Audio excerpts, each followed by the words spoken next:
मंत्री छगन भुजबळ यांच्या अडचणी वाढण्याची शक्यता आहे, कारण महाराष्ट्र सदन घोटाळा प्रकरणी आज सर्वोच्च न्यायालयामध्ये सुनावणी होणार आहे। अंजली दमानिया यांच्या याचिकेवर सुप्रीम कोर्टात आज सुनावणी आहे, त्यामुळे सुनावणी दरम्यान नेमकं काय होणार।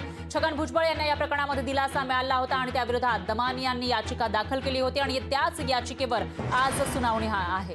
त्यामुळे आता सुप्रीम कोर्टामध्ये या सुनावणी दरम्यान नेमकं काय होणार। जो दिलासा छगन भुजबळ यांना मिळाला होता तो कायम राहणार की त्यांच्या अडचणी वाढणार, ते आज समजू शकणार आहे। थोडं ना बरंच चुकीचं चाललेलं आहे। तुम्ही जे दाखवताय अशी काही परिस्थिती असेल तर ते समीर भाऊ तिकडे बसलेले आहेत, मी इथे बसलेलो, आम्ही आज तिकडे गेलो असतो ना ताबडतोब।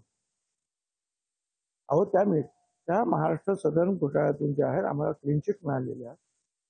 फक्त आमच्यातला एक जे सेक्रेटरी जे आहेत देशपांडे नावाचे, त्यांची केस मागे राहिली होती। या केसमध्ये त्यांच्याबद्दलची ती केस आहे, आमच्याबद्दलची केस आम्ही इथे कशाला आलो असतो, ताबडतोब केलो असतो ना।